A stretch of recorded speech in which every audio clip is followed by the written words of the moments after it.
Hello students, आज का हम लोग लेकर आए हैं सेट 2। स्वागत है आप सभी का हमारे चैनल में unique physics by doctor Dayal.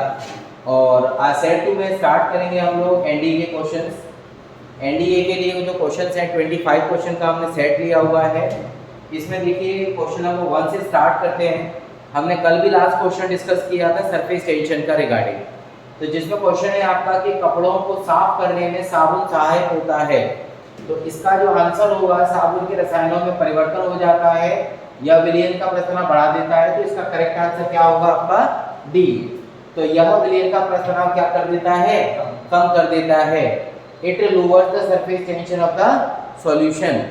तो फर्स्ट का करेक्ट आंसर हो गया डी। सेकंड क्वेश्चन, ताप के बढ़ने पर द्रव का प्रस्थानांक क्या होता है। तो ताप के बढ़ने पर प्रस्थानांक क्या होता है, कम होता है। तो यहाँ पर प्रस्थानांक जो सरफेस टेंशन है वो डिक्रीज हो जाता है। मैंने अभी बताया कि गर्म सूप और ठंडा सूप अगर है तो गर्म सूप की तरफ टेम्परेचर बढ़ेगा। टेम्परेचर बढ़ने पर सूप जो है जैसे जैसे गर्म होता जाएगा उसका सरफेस टेंशन कम होता जाएगा। इसीलिए गर्म सूप ज्यादा स्वादिष्ट लगता है, ठंडा सूप उतना स्वादिष्ट नहीं लगता। ठीक है। नाउ नेक्स्ट पॉइंट, विद्युत आवेशों के मध्य लगने वाले बलों से संबंधित नियम है। सभी बच्चे जानते हैं एम्पियर का नियम, ओम का नियम, फैराडे का नियम या कूलाम का नियम। तो इसका करेक्ट आंसर क्या होगा, कूलाम का नियम। कूलाम का नियम होता क्या है, मैंने यहाँ लिखा हुआ है F proportional to Q1 Q2 over R square. Proportional की साइन को हटाते हैं तो 1/4 pi epsilon nought. 1/4 pi epsilon nought constant हो गया Q1 Q2 over R square. तो इट मींस ये कौन सा लॉ होगा आपका, कूलाम का नियम। ठीक है।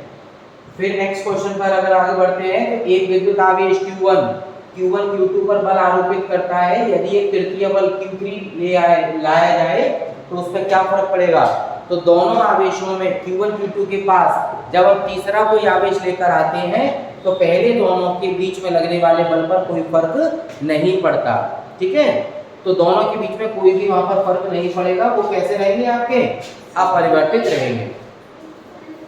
नेक्स्ट पॉइंट देखें। नेक्स्ट क्वेश्चन इंग्लिश में है बच्चों के लिए कि a charge Q1 exert some force on a second charge Q2 if third charge Q3 is brought near the force of Q1 exerted on Q2। Okay, then जो force रहेगा वो remains unchanged रहेगा। नाउ नेक्स्ट क्वेश्चन, एक साबुन में बुलबुले को ऋणावेश दिया गया है तो उसकी त्रिज्या पर क्या फर्क पड़ता है। तो a soap bubble is given a negative charge then its radius decreases, increases, remains same। तो इसका आंसर रहेगा आपका increases। रीजन, जब किसी साबुन के बुलबुले पर हम दोनों तरफ नेगेटिव चार्ज देंगे तो उनमें होगा रिपल्शन। रिपल्शन होने की वजह से क्या होगा, वो उसका साइज बढ़ जाएगा, radius will increase. Now come to the next point, question number 6। किसी पिंड को ऋणावेशित किया जाता है अधिक इलेक्ट्रॉन देने से, giving excess of electrons to it. तो ये 6 क्वेश्चन हो गए। Now next question, 7th question. 7th question देखेंगे कि विद्युत आवेश Q को दो भागों में Q1 Q2 में बांट दिया जाए और R दूरी पर रखें तो उनके बीच में लगने वाला बल अधिकतम कब होगा। तो इसकी होती है दो कंडीशन। पहली कंडीशन, आपका फोर्स निकाल सकते हो F proportional to Q1 Q2 over R square से। तो आपका R तो सेम है, तो Q1 Q2 का जो प्रोडक्ट है जब आपका मैक्सिमम रहेगा तो दोनों का प्रोडक्ट मैक्सिमम रहेगा तो फोर्स भी मैक्सिमम रहेगा। वो सिचुएशन हो गई Q1 बाय, ये कौन सा आ गया आपके पास, Q/2, और Q2 कितना होगा, Q/2, दोनों कंडीशन में। ठीक है। अच्छा, इसी में अगर हम बात करते हैं फॉर्मूले से करने की, तो मैथ्स का फॉर्मूला लगाया है कि हमने फोर्स को क्या किया, मैक्सिमम। तो फोर्स को मैक्सिमम करने के लिए F proportional to Q1 Q2 over R square. Q1 Q2 की वैल्यू, Q1 को रखा Q1, Q2 हो जाएगा Q माइनस Q1। उसकी वैल्यू को हमने इक्वल्स टू F रखा और इसको डिफरेंशिएट किया विद रिस्पेक्ट टू चार्ज। तो differentiation of force with respect to charge differentiate करेंगे तो Q1 Q, इसका डिफरेंशिएशन कितना आ गया Q, और Q1 स्क्वायर का कितना आ गया 2Q1। तो यहाँ से वैल्यू निकल कर आती Q1 इक्वल्स टू Q/2। तो जब Q1 आपका Q/2 हो गया तो सेकंड चार्ज में Q2 कितना हो गया, Q/2। ठीक है। तो ये हो गए 7 क्वेश्चन। अब आते हैं नेक्स्ट क्वेश्चन पर, क्वेश्चन नंबर 8 फटाफट करेंगे। एक धातु के तार की लंबाई जिसका प्रतिरोध कितना है 20 ओम है, खींचकर 3 गुना कर दी गई है, तो नया प्रतिरोध क्या होगा? जल्दी बताओ सोचकर। जो बच्चे ऑनलाइन है फटाफट से कैलकुलेट करें, मैं आंसर बताता हूँ।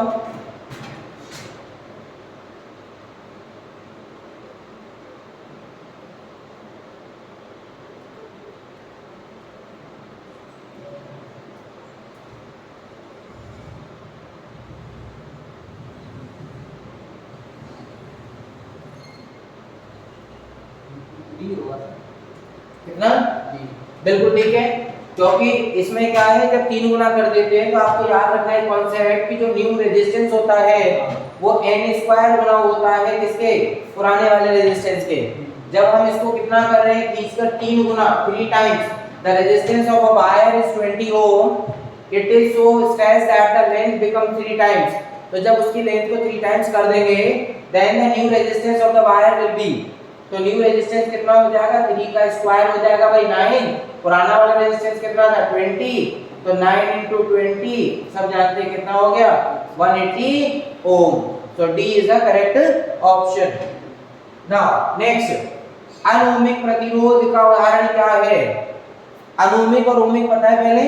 ओमिक जो होते हैं, ओमिक का मतलब होता है जो ओम के नियम का पालन करते हैं, अनोमिक जो ओम के नियम का पालन नहीं करते, यानी जिनमें V प्रोपोर्शनल टू I होता है वो ओमिक हो गए, जिनमें V प्रोपोर्शनल टू I नहीं होता वो अनोमिक हो गए। जल्दी बताओ इनमें से कौन सा होगा? देखो तांबा क्या है आपका? कॉपर। भाई कॉपर, रेजिस्टेंस, टंगस्टन, ये तीनों में तो V इक्वल्स टू IR लगता ही है।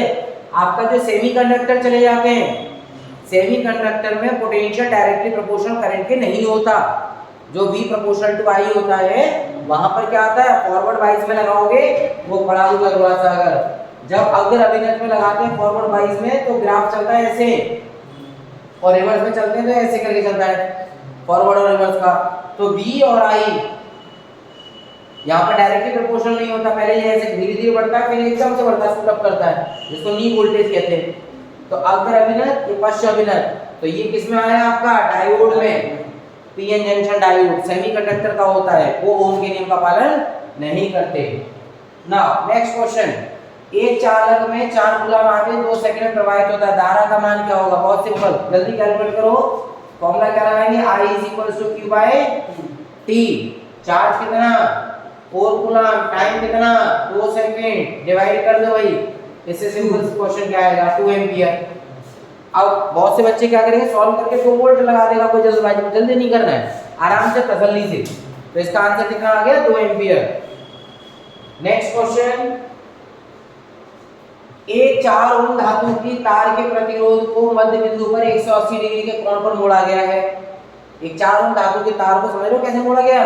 A piece of wire of resistance 4 ohm is bent through 180 degree at its midpoint, and then 2 halves are twisted together. Then the resistance is, यानी पहले एक 4 ओम के तार को लीजिए, एक आपके पास वायर है, इसका रेजिस्टेंस 4 ओम है, मध्य बिंदु पर इसको 180 पे मोड़ दिया गया, यानी वायर और इसको घुमा दिया ऐसे करके, ठीक है कि नहीं?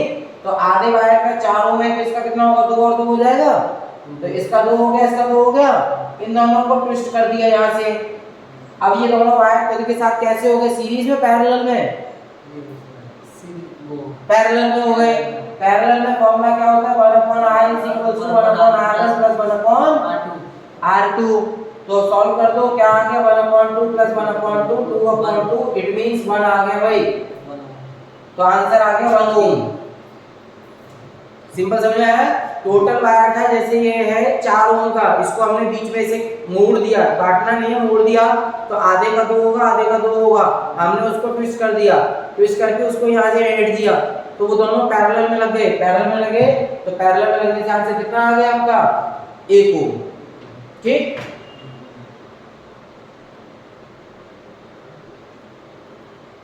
नेक्स्ट क्वेश्चन, अब एक तार का प्रतिरोध R है, इसी प्रकार की एक अन्य तार का जिसका केवल व्यास दोगुना कर दिया जाए। करो के देखो, व्यास को दोगुना करना है, डायमीटर को डबल करना है,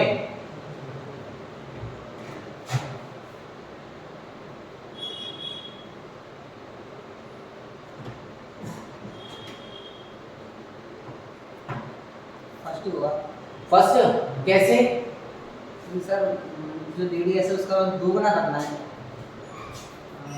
प्रतिरोध आर है, रेडियस का नहीं बोला उसने, रेजिस्टेंस आर है। इसी प्रकार एक अन्य तार जिसका केवल व्यास दोगुना है उसका प्रतिरोध कितना होगा?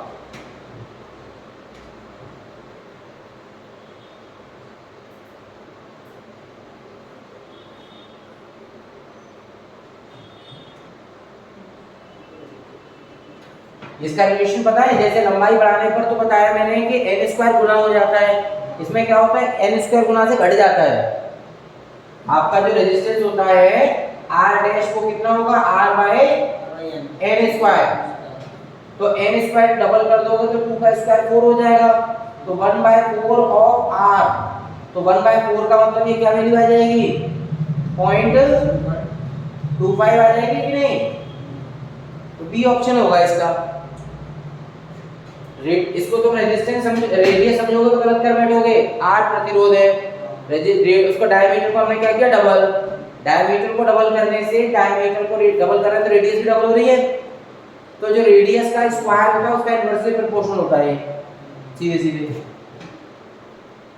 अगला, तार की एक लंबाई l में स्थायी धारा स्टडी करंट जिसको कहते हैं I बह रही है, इसे पहले एक वृत्ताकार रूप में मोड़ा जाता है, यानी कि इस प्रकार वृत्ताकार रूप में मोड़ा जाता है, और फिर इसी तार को छोटी त्रिज्या के दो लूप में मोड़ दिया गया।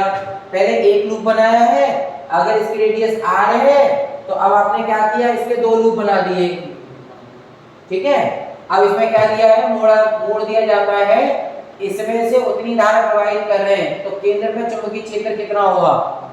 सोचो, फॉर्मूले से 4 गुना होगा, आधा होगा, क्या रहेगा?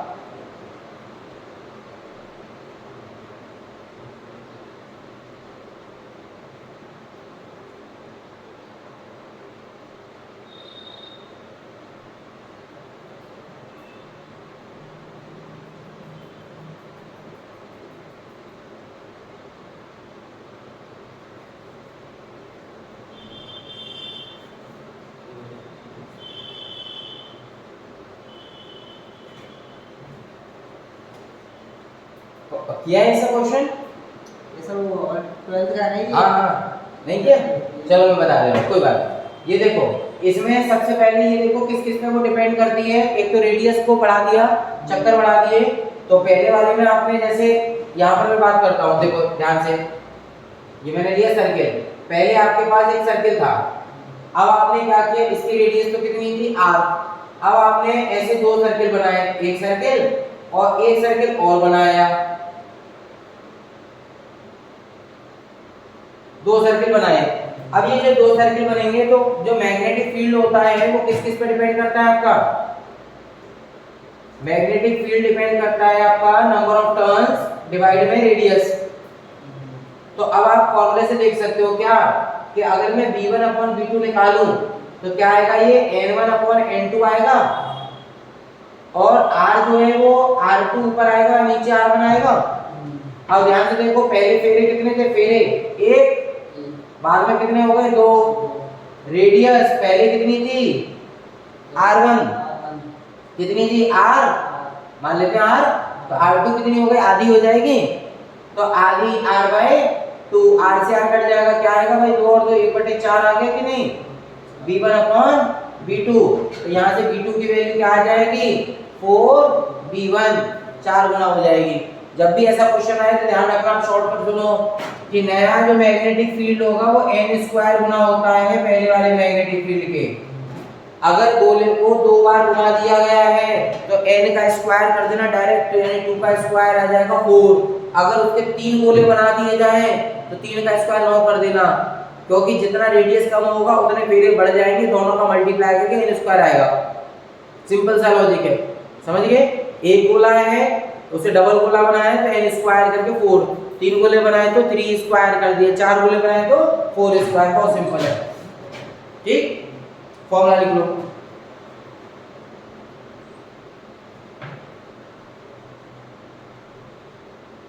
आज तो वैसे मैं भेज ही दूंगा पूरा पीडीएफ। कल को इसीलिए उसमें डिस्टर्बेंस थोड़ा सा आ गया था हमारी वीडियो में, बट आज सब कुछ बढ़िया चल रहा है, सब दिख भी बढ़िया रहा है, आ भी रहा है। अब ये वाला ये तो इसी का है 4 टाइम्स इंग्लिश में है, जिन बच्चों ने हिंदी में नहीं पढ़ पाए वो इंग्लिश में देख लेंगे यहाँ से। नेक्स्ट, यदि लंबे पाइप अर्थात खोखले तांबे के बेलनाकार चालक में से दृष्ट धारा बह रही हो तो इसके कारण उत्पन्न चुंबकीय क्षेत्र क्या होगा? बताओ, सोचो। If a long hollow copper pipe carries a direct current, the magnetic field associated with the current will be only inside the pipe, only outside the pipe, neither inside nor outside the pipe, both inside and outside the pipe। दोनों होंगे, कहीं नहीं होगा, अंदर होगा बाहर होगा। जल्दी बताओ।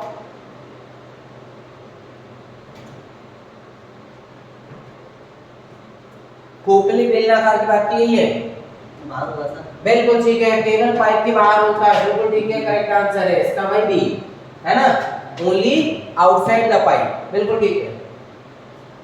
नेक्स्ट, ये फॉर्मूला ये आपने मैथ उसमें पढ़ा होगा मैग्नेट वाले चैप्टर में। एक अनंत लंबाई के सीधे धारावाही चालक को चित्र में दिखाए गए अनुसार मोड़ा जाता है। इस लूप की त्रिज्या r है तथा इसमें I धारा प्रवाहित हो रही है, दिखाई दे रहा होगा, यहाँ से करंट I आ रहा है आपका, इसे घूमते हुए जा रहा है। अब इसने पूछा है इसके सेंटर पर चुंबकीय क्षेत्र कितना होगा? सेंटर पे हाँ जी, सी। सेंटर पर C, क्यों? सर सेंटर पे 0 ही आता है, जब भी कोई नहीं तो सर बी है, है बी है, B होगा, बी होगा, है ना, क्योंकि जो सर्किल वाला पाथ है, सर्किल वाला और स्ट्रेट लाइन वाला पाथ, उसमें से उसे माइनस नहीं करोगे भाई। 0 कब होगा? जब ये पॉइंट ऑन द वायर होता। अब आप बात समझो, ये वायर यहाँ पर ऊपर है तो इसको ऐसे बना सकते हैं ना कि ये जो एक वायर है और एक सर्किल हो गया, ये यहाँ पर इतना ऊपर, तो स्ट्रेट लाइन की वजह से कितना होता है? B = μ0/4 पाई 2I/r। ये तो हो गया ड्यू टू स्ट्रेट लाइन, मान लेते हैं इसको B1, इसकी वजह से B1 हो गया। अब सर्किल की वजह से कितना होगा? वो सर्किल वाला हमारे पास कितना होता है? μ0/4 पाई I/r इनटू में एंगल, इस सर्किल में पूरा एंगल कितना बन रहा है? 2 पाई इनटू थीटा लिखते हैं। अगर ये आधा सर्किल होता, ऐसे करके होता तो 180 लेते, पूरा सर्किल है तो 360, तो 2 पाई। अब ये दोनों क्या होगा? सब्ट्रैक्ट हो जाएंगे। तो आपने क्या किया, इनमें से सब्ट्रैक्ट कर दिया, तो ऑप्शन कौन सा आ गया? बी ऑप्शन आ गया। भाई देखो, नेट मैग्नेटिक फील्ड निकालेंगे V2 - V1, तो μ0/4 पाई दोनों में से I ना कॉमन दिखाई दे रहा होगा, I कॉमन आ रहा है, R कॉमन आ रहा है और 2 भी कॉमन आ रहा है। सब आ रहा है ना कॉमन। क्या बचा इसमें? I, और इसमें क्या बचा? 1। तो आंसर क्या हो गया? बी। मतलब magnetic field due to straight wire और सर्कुलर वायर दोनों का लगा के माइनस कर दिया मैग्नेटिक फील्ड। ठीक है, माइनस करने का रीजन है बिकॉज ऑफ डायरेक्शन, क्योंकि सर्किल में अगर आपको नियम पता होगा कि जब धारा बहती है आपकी इस तरह से, यानी कि अगर मैं क्लॉकवाइज और एंटी क्लॉकवाइज करूं, तो जब क्लॉकवाइज बहती है, जैसे ये पेपर है आपका, अगर ये क्लॉकवाइज बह रही है तो आप राइट हैंड थंब रूल से देखेंगे तो क्लॉकवाइज में क्या जाएगा? डाउनवर्ड, और एंटी क्लॉकवाइज में जाएगा अपवर्ड। तो एक में डायरेक्शन नीचे आ रही है, एक में ऊपर आ रही है, सब्ट्रैक्ट कर दिया आपने मैग्नेटिक फील्ड। नाउ एक परिपथ का सीधा भाग PQ x अक्ष के अनुदिश है, x बराबर कितना दिया हुआ है? माइनस का a/2, x बराबर a/2, यानी कि अगर मैं यहाँ पर ऐसे करके बात करूं, ये आपका मूल बिंदु हो गया, इधर ले लेते हैं पॉइंट x = माइनस का a/2, इधर हमने ले लिया x = प्लस का a/2। इनमें अच्छा धारा प्रवाहित हो रही है, इसमें आपकी एक धारा प्रवाहित हो रही है, कितनी? I। इस भाग PQ द्वारा x बराबर a पर विद्युत उत्पन्न चुंबकीय क्षेत्र कितना होगा?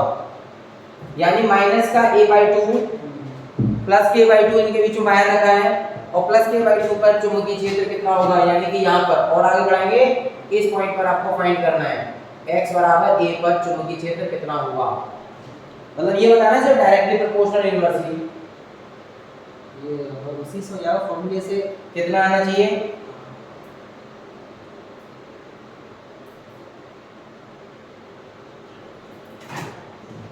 भूल गए तो अभी बताया मैंने। On the wire magnetic field always remain zero. जब वायर पे पॉइंट होगा, वायर पे हो या उसी लाइन में हो, तो कहाँ से मैग्नेटिक फील्ड आएगा भाई? बायो सेवर्ट लॉ समझ लो। अगर बायो सेवर्ट लॉ की बात करते हैं तो बी क्या होगा? dv is equals to mu nought over 4 pi I dl sin theta over r square. तो जब ये वायर पे ही पॉइंट होगा तो थीटा तो जीरो हो जाएगा, तो मैग्नेटिक फील्ड तो जीरो हो गई। तो फिर ये पॉइंट भी तो इसी लाइन पर है डी, तो ये डी ऑप्शन हो जाएगा जीरो। ठीक। नाउ नेक्स्ट पॉइंट, एक लंबे धारावाही चालक से 4 सेंटीमीटर दूरी पर स्थित बिंदु P पर चुंबकीय क्षेत्र इतना है, यानी आपको मैग्नेटिक फील्ड देनी कितनी? 10 टू द पावर -8 टेस्ला। ये उतनी ही धारा से 12 सेंटीमीटर दूरी पर कितना होगा? यानी पहले दूरी r1 कितनी दी हुई है आपको? 4 सेंटीमीटर, और r2 बोला है उसने 12 सेंटीमीटर। तो ये b1 दिया हुआ है, b2 पूछ रहा है। i दोनों में सेम रखना है। तो अभी मैंने बताया b किस पे डिपेंड करता है? r के इनवर्सली प्रोपोर्शनल। भाई mu naught upon 4 pi 2i upon r, current same है, mu naught upon 4 pi same है, तो r के इनवर्सली प्रोपोर्शनल। तो क्या आ जाएगा यहाँ से रिलेशन? बना के देख लो फटाफट value. b1 upon b2 is equals to r2 upon r1 आएगा। b1 upon b2 is equals to r2 upon r1। b1 की वैल्यू हो गई 10 टू द पावर -8, b2 आपको फाइंड करना है, ठीक है। और r2 कितना आ गया आपके पास? 12, r1 4 सेंटीमीटर में रहने दो, कोई दिक्कत नहीं है। तो ये तो आ गया भाई b2 कितना? 3 नहीं 3 इधर आएगा ना डिवाइड में, ये इधर आ रहा देखो। हां, तो ये डिवाइड में आएगा 1/3 into 10 to the power -8, तो ये हो जाएगा 0.33 10 to the power -8। ऐसा कोई ऑप्शन है? पहला वाला कर दे। हां, 3.3 कर देंगे तो 10 to the power कितना हो जाएगा? -9 हो जाएगा। तो ये ऑप्शन मिलाने के लिए 3.3 10 to the power -9 टेस्ला। तो first option is the correct option. ठीक। नाउ नेक्स्ट, एक क्षण चुंबक का ध्रुव सामर्थ्य, ठीक है, पोल स्ट्रेंथ जिसको बोलते हैं, ये कितना गिवन है आपको? 48 एम्पीयर मीटर। ध्रुवों के बीच की दूरी दी हुई है। बल आघूर्ण का मान होगा जिसके द्वारा चुंबक को एक साथ 30 डिग्री पर रखा जाता है। यदि चुंबकीय क्षेत्र का फ्लक्स इतना है, तो आपका कौन सा फॉर्मूला लगना है? बल आघूर्ण वाला। फॉर्मूला क्या होता है? Tau is equals to mv sin theta, है ना? ये लगा दो।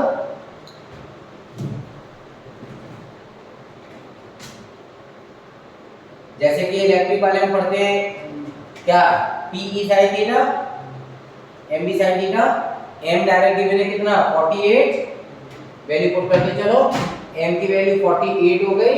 मैग्नेटिक फील्ड फ्लक्स डेंसिटी आपको दी हुई है कितनी? 0.15, और डायरेक्ट sin 30 डिग्री की वैल्यू क्या हो गई? 1/2।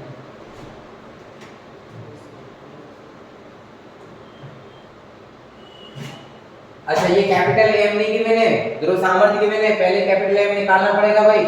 कैपिटल M क्या होता है? Small m * 12। तो स्मॉल m ये रख दिया, मल्टीप्लाई में बीच की दूरी और करनी पड़ेगी कितनी? 25 सेंटीमीटर। सेंटीमीटर को मीटर में बदल देंगे, -2। सॉल्व कर दीजिए। आंसर लगा दे रहा हूं मैं, चलो बता दे रहा हूं क्योंकि टाइम हो जाएगा। आंसर है इसका 0.9 आ रहा है, चेक कर लेना घर पर। 0.9 आंसर आना चाहिए, ठीक है। सी। नाउ नेक्स्ट 19, एक दंड चुंबक का केंद्र O और लंबाई 4 सेंटीमीटर है। बिंदु P1 निरक्षीय स्थिति में, बिंदु P2 आपका अक्षीय स्थिति में। ये आपने पढ़ा होगा अक्षीय निरक्षीय, एक्सियल और इक्वेटोरियल। एक्सियल वाले पर जो मैग्नेटिक फील्ड होती है और इलेक्ट्रिक फील्ड इंटेंसिटी होती है वो क्या होती है? ट्वाइस होती है। एक्सियल वाले पर ट्वाइस होती है और इक्वेटोरियल पे क्या होती है? हाफ होती है। तो सीधे निकल आएगा यहाँ से।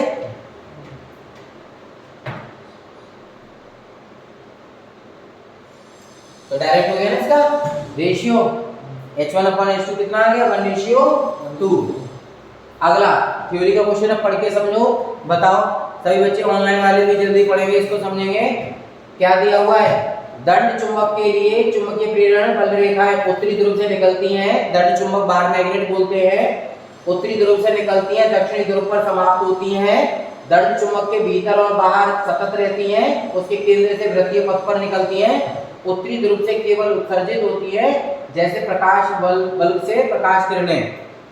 इंग्लिश वाले बच्चे सुने, in the case of bar magnet lines of magnetic induction start from the north pole and end at the south pole, run continuously through the bar and outside, emerge in circular path from the middle of the bar, are produced only at the north pole like rays of light from a bulb.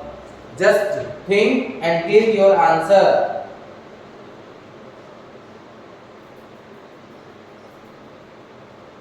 First होगा sir, क्यों? क्योंकि sir एक रेखा से निकलती हैं और दूसरी रेखा से बाहर निकल जाती हैं। तो अच्छा, दूसरा वाला पढ़ के देखो। दंड चुंबक के भीतर और बाहर सतत रहती हैं, अंदर चलती हैं कि नहीं? अगर हम चार्ज की बात करते हैं तो इलेक्ट्रिक फील्ड लाइन से क्या होता है, आपको याद करा दूं कि प्लस क्यू और माइनस क्यू, ये से प्लस से माइनस क्यू ओर जाती हैं, क्या लौट कर आती हैं? लौट कर भी आती हैं क्या? नहीं आती ना, है ना? और लेकिन अगर मैं बात करता हूँ मैग्नेट की, नॉर्थ पोल साउथ पोल, तो आपने कहा नॉर्थ टू साउथ जाएगी, बिल्कुल ठीक है, मैंने एक बात मान ली आपकी नॉर्थ टू साउथ जाएगी, लेकिन अंदर भी तो भाई साहब आती है ऐसे करके,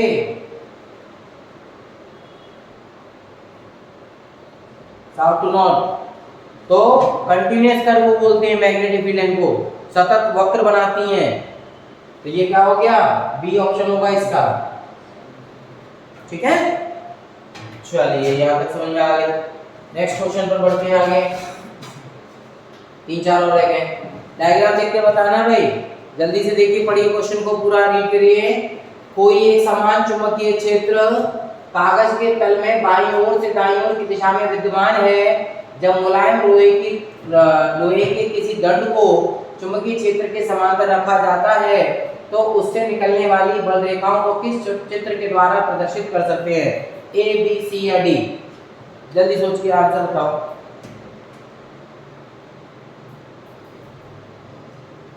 ये सही है। रीजन बताओ।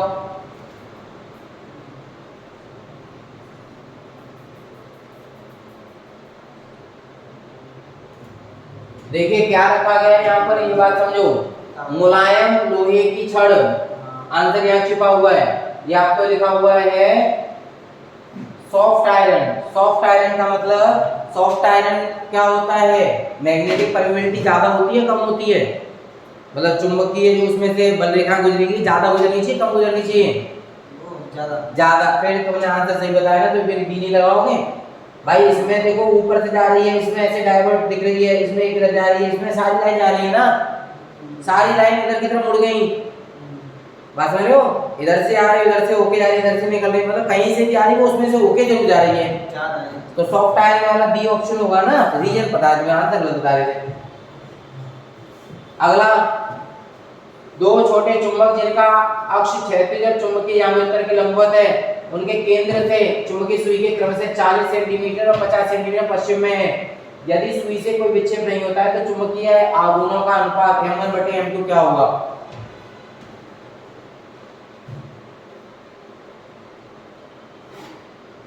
M1 किस पर डिपेंड करता है? ये दूरी के याद रखना, M1/M2 जो दूरी होती है D1/D2 की पावर 3 पर डिपेंड करता है। सीधे क्वेश्चन हो जाएगा। पहली दूरी कितनी बोली गई है? 40, दूसरी बोली है 50, इसका कर दो क्यूब, 0 से 0, 4 का क्यूब कितना आ गया? 64, 5 का क्या आ गया? 125 आ गया आंसर, ठीक है। अगला, द्रव्य तरंगों का विचार प्रतिपादित किया, जल्दी बताओ। Idea of matter waves given by, किसने दिया? डी ब्रॉगली का नाम सुना? De Broglie hypothesis, lambda is equals to h upon p, p is linear momentum, h upon mv, de Broglie wavelength जो होता है, ठीक है। नेक्स्ट पढ़िए, एक फोटॉन एक इलेक्ट्रॉन एक यूरेनियम नाभिक सभी की समान तरंग दैर्ध्य है, वेवलेंथ सबकी इक्वल है ना। और इनमें सबसे अधिक ऊर्जा किसकी होगी, एनर्जी सबसे ज्यादा किसकी होगी,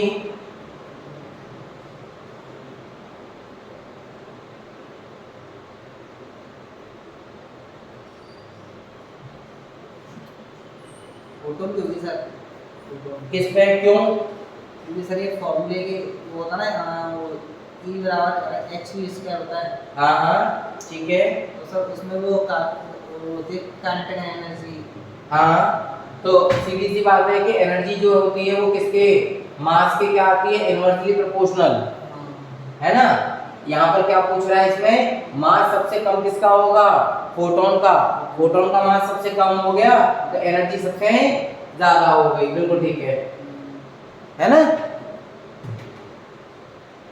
रिलेशन की बात करते हैं तो रिलेशन पर पूरा लिख दे रहा हूं यहाँ पर, लैम्डा इज इक्वल टू, अभी मैंने बताया h अपॉन p, p को हमने क्या लिखा mv, और इसको एनर्जी में जब चेंज करते हैं तो अंडर रूट में क्या लिखते हैं 2me लिखते हैं। तो ये इधर चला जाएगा तो यहाँ से क्या रिलेशन आ जाएगा, स्क्वायर कर दो दोनों तरफ, तो स्क्वायर करेंगे तो lambda square is equal to h square upon में 2me। तो ये कांस्टेंट लैम्डा तो सब में सेम बोल रहा है, तो एनर्जी जो है वो मास के क्या आ गई, इनवर्सली प्रोपोर्शनल। जिसका मास ज्यादा होगा उसकी एनर्जी कम होगी और जिसका मास कम होगा उसकी एनर्जी ज्यादा होगी, ठीक है। चलिए जैसे लास्ट क्वेश्चन, एक फोटोन अल्फा कण की डी ब्रॉगली तरंगदैर्घ्य समान है, यानी लैम्डा दोनों की समान है, लैम्डा 1 बराबर लैम्डा 2, तो दोनों के वेगों में अनुपात क्या होगा। तो वेग किस पे निकल कर आएगा, अभी हमने बताया लैम्डा बराबर क्या h अपॉन p, और p को हमने क्या लिखा, मास इनटू वेलोसिटी। जब लैम्डा सेम है h सेम है तो मास इनटू वेलोसिटी क्या हो गया, कांस्टेंट हो गया। तो m1 v1 बराबर क्या आ गया, m2 v2, वैल्यू पुट कर दीजिए, m1 v1 अपॉन m, ये बिल्कुल ठीक है। तो यहाँ से v1 अपॉन v2 जब हम निकालेंगे तो क्या आएगा, m2 upon m1, value put कर दीजिए। m2 कितना है भाई, क्या बोला है, अल्फा, अल्फा का मास कितना होता है, 4 गुना होता है, पता होगा। m से m कट गया तो आंसर क्या आ गया, 4:1 आ गया, तो 4:1, इसका आंसर हो गया A, ठीक है। सभी स्टूडेंट को यहाँ तक समझ में आ गया होगा भाई, ऑनलाइन वाले बच्चों को भी, और तुम्हें भी समझ में आ गया। चलो थैंक यू सो मच। आज की क्लास यहाँ हमारी कंप्लीट होती है। जिन बच्चों ने हमारा चैनल अभी तक सब्सक्राइब नहीं किया वो सब्सक्राइब कर लीजिए रेगुलर अपडेट के लिए। नेक्स्ट वीडियो में हम लोग मिलेंगे सेट नंबर 3 के साथ, अगेन फिर से 25 क्वेश्चन पूरे मिक्स फिजिक्स में, जिसमें पूरी फिजिक्स का 11th 12th का रिवीजन होता रहेगा। ये हमारे पास चलता रहेगा सेट नंबर 20 तक। 20 सेट करेंगे, 25 क्वेश्चन के 500 क्वेश्चन में आपको एनडीए से पहले करा दूंगा।